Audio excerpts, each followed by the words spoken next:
अस्सलामुअलैकुम, आप देख रहे हैं क्रिकेट रिव्यू। मैं हूं आपका होस्ट राहिल। बात करेंगे सबसे पहले एक बड़े प्लेयर ने रिटायरमेंट का ऐलान कर दिया है अचानक से, और क्या वजह सामने आई है आप सुन के हैरत ज़्यादा हो जाएंगे। क्या मामला है आपको इस हवाले से बताएंगे। और बात करेंगे एक बड़े कप्तान ने रिज़ाइन दे दिया है कप्तानी से, क्या वजह बनी है, कौन कप्तान है वो। और बाबर आजम ने भी कैप्टनसी से इनकार कर दिया था, क्या मामला है, क्यों वो उन्होंने इनकार किया है, क्या वजह निकल के सामने आई है। और बात करेंगे कुछ इंडिया वर्सेस वेस्ट इंडीज़ के माबेन जो पहला T20 खेला गया इसके ऊपर।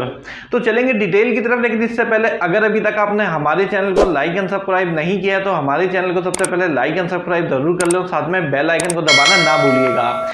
तो बात करते हैं, एक बड़े प्लेयर ने अचानक से रिटायरमेंट का ऐलान कर दिया और वो है इंग्लैंड के ओपनर एलेक्स हेल। जी बिल्कुल, ये वही एलेक्स हेल हैं जो वर्ल्ड कप 2022 में T20 स्क्वाड का हिस्सा थे, फाइनल भी खेले थे और 86 रन की इंडिया के खिलाफ इन्होंने बड़ी ज़बरदस्त किस्म की इनिंग खेली थी। लेकिन अचानक से आज इन्होंने रिटायरमेंट का ऐलान कर दिया और ये वही एलेक्स हेल हैं जिन्होंने 3 साल की बैन के पाबंदी के बाद ये इंग्लैंड की टीम में एक दफ़ा फिर आए थे मिन्नतें करके कि मुझे खिला लें, क्योंकि इनको डूब टेस्ट में ड्रग्स के सिलसिले में इनका जो पॉजिटिव आ गया था टेस्ट, तो उसको इंग्लैंड ने बाहर कर दिया था। पूरी 3 साल की सज़ा काटने के बाद ये दोबारा इंग्लैंड की टीम में आया और बड़ा अच्छा परफॉर्म करा और 2022 के वर्ल्ड कप में भी इन्होंने बड़ी अच्छी परफॉर्मेंस दी। लेकिन अचानक से इन्होंने रिटायरमेंट का आज ऐलान कर दिया, तो उसकी वजह ये है लीग्स क्रिकेट, ये अपना अब लीग्स पे फोकस करना चाह रहे हैं। जैसे मैंने पहले भी कहा था कि लीग जो है ये तबाह कर देगी इंटरनेशनल क्रिकेट को, क्योंकि इतने फ्रेंचाइज के जो बड़ी बड़ी ऑफर आ रहे हैं, मिलियंस डॉलर्स में ऑफर हो रही है, तो प्लेयर्स के लिए तो ये बिल्कुल ही ब्रेड एंड बटर की तरह है कि बिल्कुल आप इसको लें और अपने मुल्क की क्रिकेट को खैरबाद कह दें। जिस तरीके के हमारे पास अगर मिसाल देखी जाए तो मोहम्मद आमिर है, 27 साल की उम्र में उन्होंने टेस्ट क्रिकेट से रिटायरमेंट का ऐलान कर दिया था। उसके बाद वो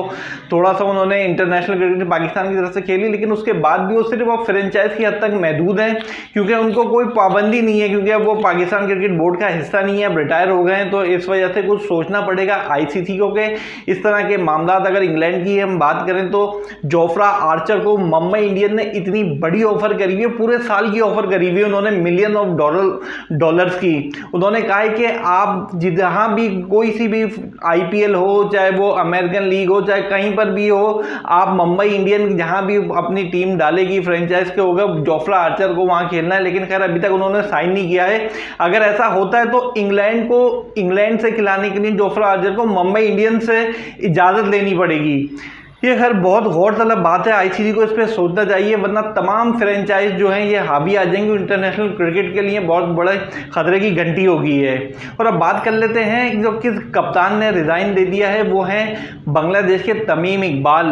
अभी कुछ अरसे पहले ही उन्होंने रिज़ाइन भी दिया था और रिटायरमेंट का भी ऐलान कर दिया था। फिर बांग्लादेश की वज़ीर आज़म हसीना वाजिद गई थी उनको मनाने, और मनाया भी था। अब लोग यही कह रहे थे कि ये बस सियासी स्टंट था, कोई सियासी मामला था, जिस चक्कर में उन्होंने एक दिन में ऐलान किया रिटायरमेंट का और अगले दिन ही वापस ले लिया। खैर अभी जो है उनकी कमर की तकलीफ है और वो एशिया कप से भी बाहर हो गए हैं।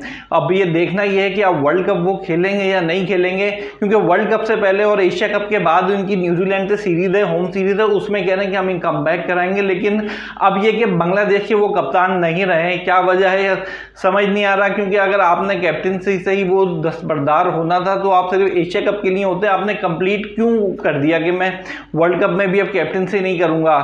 खैर क्या मामला थे। और अब बाबर आजम की बात करेंगे तो बाबर आजम ने भी कप्तानी से इनकार कर दिया था, वो भी कोलंबो स्ट्राइकर की। चमिंदाबाद जो कि बॉलिंग कोच निकल के सामने आए, उन्होंने बाबर आजम की तारीफों के पुल बांध दिए हैं।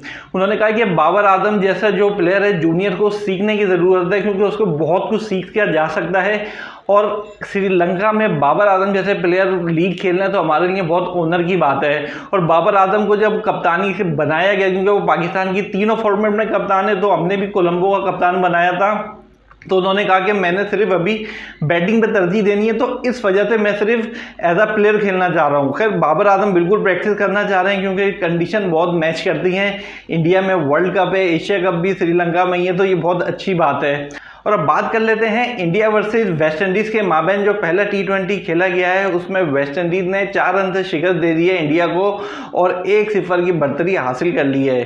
थोड़ा सा इंडिया ने थोड़े वही अपनी जो है थोड़े से वीक पॉइंट अपने शो किए और 148 रन खा लिए। यहाँ पे जो इनिंग थी, यहाँ पे जो पिच थी और ग्राउंड में 130 रन पहली बैटिंग का था और इसका जो हाईएस्ट रन चेस था वो था 138 रन जो कि पाकिस्तान ने चेस किया हुआ है।